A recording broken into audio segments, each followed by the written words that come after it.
سوره بینه. بسم الله. نامهای سوره بینه است، توقیفی است و سبب نامگذاری این سوره بر بینه چون لفظ بینه در اینجا ذکر شده است. حتی تأتیهم البینه، بینه حجت روشن را میگویند، حتی برای آنها حجت روشن بیاید. برای سوره را سوره بینه گفتند، حجت روشن. یعنی سوره قیمه گفته می شود، اجتهادی است. قیمه هم گفته می شود چون لفظ قیمه هم در این سوره ذکر شده است. سوره بریه هم گفته می شود چون در دو جای این سوره بریه آمده است، اجتهادی است. سوره منفکین هم گفته می شود، اجتهادی است. و المشرکین منفکین آمده است. یا که سوره اهل کتاب هم گفته می شود، اجتهادی است. عدد آیات این سوره 8 آیات دارد، از 8 آیات عبارت است و در مدینه منوره نازل شده است این سوره بینه و ترتیب نازل شدن این 100 است، اما در مصحف 98 است. این سوره مبارکه از آیه اول تا آیه 5 رو بیان مهمیت پیامبر صلی الله علیه و سلم را ذکر می‌نماید، بیان فضیلت قرآن را ذکر می‌نماید و بیان جدا شدن و تفریقه اهل کتاب و در این بیان وعید برای کافران و بشارت برای مؤمنان است از آیه اول تا آیه 5. اما از آیه 6 تا آیه 8 وعید از برای کافران است و بشارت برای مؤمنان است. وعید برای کافران و بشارت برای مؤمنان. مقصد این سوره بیان کمال رسالت، بیان کمال رساله محمدی صلی الله علیه و سلم و واضح و روشن بودن این رساله برای این جهانیان است. واضح و روشن بودن این رساله برای این جهانیان، رساله رسول صلی الله علیه و سلم. غرضهای این سوره مبارک باشد در بر گرفته از این سوره مبارکه، سوره بینه، 3 غرض رئیسی و که اساسی را. اولا موقف اهل کتاب از رساله محمد صلی الله علیه و سلم، که از پذیرفتن یا که نپذیرفتن این رساله محمد صلی الله علیه و سلم، این بیان حق، بعد آنه که منتظر بودند، منتظر قدوم این پیامبر را داشتند، هنگامی که بر آنها آمد صلی الله علیه و سلم بر حق واضح و روشن، اولین کسانی بودند این اهل کتاب که رسول الله صلی الله علیه و سلم را دروغ شمردند. این نقطه اول بود. نقطه دوم بیان اخلاص عبادت از برای الله سبحانه و تعالی است. نقطه اول بیان اهل کتاب از اهل علم بودن، دانشمند بودن، علاوه بر این حق را میفهمیدن، میدونستند و منتظر پیامبر هم بودن. وقتی که آمد سرکشی کردن، سرپیچی کردن. این از شدیدترین نوعهای کفر است که انسان حق را میفهمد با از حق روی میگردان است. دوم بیان اخلاص از برای عبادت را از برای الله سبحانه و تعالی با اخلاص انجام دادن. چون مردمانی هستند که الله را عبادت مینمایند ولیکن با اخلاص نه، با شرک، با بدعت. و سوم مسیری راه اهل سعادتمندان را بیان می‌نماید این سوره مبارکه، یا اینکه بیانی راه اهل شقا و بدبختان را در روز آخرت. و این سوره مبارکه، مناسبت این سوره مبارکه با سوره قبلیش که سوره قدر است، هنگامی که سوره قدر ذکر می نماید از آن شب عظیم لیلة القدر که در آن این کتاب عظیم بر پیامبر صلی الله علیه و سلم نازل شد، و سپس سوره بینه آمد برای بیان اثر این کتاب، بیان کردن واضح روشن و دلالت‌های روشن برای اهل طاعت و ویل و وعید برای آن کسانی که اهل شقاوت هستند، اهل گناه هستند. و مناسبت اول این سوره بر آخرش باشد، این سوره بیان کرده است، شروع شده است بیان اینکه اهل کتاب در راه ضلالت و گمراهی قدم نهادند، راه ضلالت و گمراهی را پیشه کردند و از راه حق دور شدند. بیان اینکه الله سبحانه و تعالی پیش از آنکه برای این اهل کتاب پیامبر را بفرستد، آنها را در جهالت، در نادانی که بودند، کافر و مشرک خواند، از اهل کتاب، از مشرکان، از صائبان و غیره. بیان آنچه که آن هدایتی که رسول الله صلی الله علیه و سلم برای آنها از حق آورد بر رسول الله این کتاب مبارک نازل شد، و بیان اینکه خاتمه این سوره مبارکه بر خیر آن چیزی که لازم گرفتن مردم آن خیر را از حجت واضح روشن از کتاب و سنت که برای آنها یک خیر عظیمی الله سبحانه و تعالی نصیب روزی گردانید. و در این سوره مبارکه الله سبحانه و تعالی امر نمود رسولش را که این سوره را بخواند بر ابی ابن کعب رضی الله عنه، که این سوره مبارکه خاتمه یافته است با لفظهای بینه، منفکین، قیمه. گفتم یک از نام‌ها است، اجتهادی است که این کلمه ها در دیگر سوره ها واقع نشده است. و الله سبحانه و تعالی در اینجا فرمود که لم یکن الذین کفروا من اهل الكتاب والمشرکین منفکین حتی تأتیهم البینه. کافران اهل کتاب از یهود و نصارا و مشرکان دست بر ندارند، دست نکشند از کفر خود تا برایشان حجت روشن بیاید. یعنی که آنها در جهالت، در گمراهی که در کفر شرکی که بودن، علاوه بر آن کفر شرکی که آنها قرار داشتند، الله آنها را پیش از بیان این حجت کافر مشرک خواند، چون آنها در کفر شرک قرار داشتند. این بیان غایت اوج اهل کتاب است که آنها اهل علم بودند و آنها از مشرکان مقامشان بالا بود، ولیکن آنها را جمع کرد، با مشرکان آنها را جمع آوری کرد فقط یک مسئله شرک، کفر و سرکشی و سرپیچی. یک علم داشت، اهل علم، اهل کتاب بودن. برای همین در اینجا فرمود که و ما تفرق الذين اوتوا الكتاب الا من بعد ما جاءتهم البینه و ما تفرق، و اهل کتاب پراکنده نشدند مگر بعد از آنکه برایشان برهان روشن آمد. خوب اهمیت دهید، آنها پراکنده نشدند، سرکشی نکردند بعد آمدن برهان و حجت. این نقطه بیانگر آن است که هر کسی که برای حجت رسید و سرکشی کرد پس مانند اهل کتاب است. و آن برهان پیامبر صلی الله علیه و سلم بود که در تورات و انجیل برایشان وعده داده شده بود. همه بر پیامبری او صلی الله علیه و سلم اتفاق بودند. پس آن هنگام که پیامبر مبعوث گردید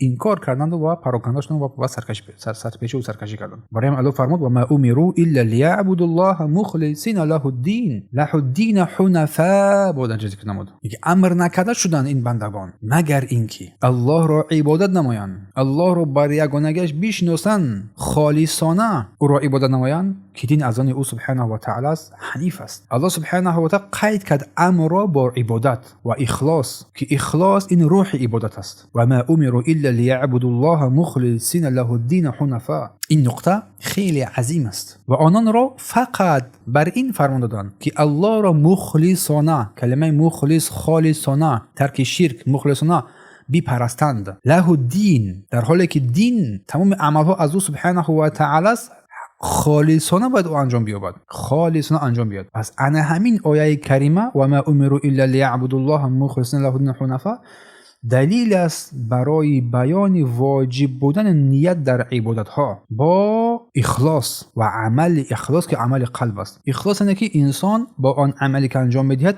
وجه رضای الله سبحانه و تعالی را بخواهد، نه چیز دیگری را. رضای الله را بخواهد، نه چیز دیگری را. برای همین فرمود ان الذين آمنوا وعملوا الصالحات اولئک هم خیر البریه. ان الذين آمنوا، البته کسانی که ایمان آوردند، تصدیق کردن، پذیرفتن آنچه که از احکام قرآن و سنت است. پس چه گفت و عمل الصالحات و عملهای شایسته و نیکوی انجام دادند. ایمان آوردند و عمل صالح انجام دادند. پس جزا چیست؟ اولئک هم خیر البریه. اینها بهترین از آفرینندگانند. بهترین، پروردگار ما را از بهترین قرار بده. ابی هریره رضی الله عنه میفرماید که آیا شما از منزلت ملائکه ها و جایگاه آنها شما تعجب میکنید؟ قسم به نام آن ذاتی که جان من در دست اوست، منزلت بنده مؤمن در نزد الله سبحانه و تعالی در روز قیامت بزرگتر از منزلت و جایگاه ملائکه دیده است. پس بخوانید اگر بخواهید این قول الله سبحانه و تعالی را که فرمود ان الذين آمنوا وعملوا الصالحات اولئک هم خیر البریه. البته کسانی که ایمان آوردند و کارهای شایسته و نیکوی انجام دادند بهترین آفریدگانند، بهترین آفریده هایند. اگر این شرط باشد، قرآن را دستور عمل خود قرار بدهد، عملهای صالح و شایسته انجام بدهد و در دوام چه فرمود؟ رضی الله عنهم و رضوا عنه. آنها از الله راضی شدند و الله از آنها راضی شد. حسیات بنده به رضای الله سبحانه و تعالی، حسیات بنده به اینکه الله سبحانه و تعالی از او بنده راضی شده است، این از بزرگترین لذت‌های روحی است. از بزرگترین لذت‌های روحی این آن حسیات است که بنده درک نمی‌کند که او بنده الله سبحانه و تعالی را دوست می‌دارد و الله از او راضی می‌شود. برای همین درجه فرمود که جزاؤهم عند ربهم جنات عدن تجری من تحتها الانهار. جزای آنها، پاداششان در نزد پروردگارشان بستان‌های است جاودان که زیر آن جویها می‌رود و در آن همیشه و جاودانه باقی می‌مانند. الله از آنها راضی می‌شود، از عمل‌های آنها راضی می‌شود، عمل‌های آنها را قبول می‌کند و آنها از الله سبحانه و تعالی راضی هستند. آنها از الله سبحانه و تعالی راضی هستند. این ترس حقیقی که بنده در خود دارد سعادت حقیقی و فوز بزرگ را به دست می‌آورد. سوره بینه لم يكن الذين كفروا من اهل الكتاب. الله فرمود در اینجا کافران از یهود و نصارا و مشرکان، تمام هر صنفی از مشرکان کی است، از امت‌های گوناگون و این امت منفکین فرمود حتی تأتیهم البینه، که همه این طایفه ها از کفرشون بر نگردند تا اینکه حجت روشنی برای آنها نآید،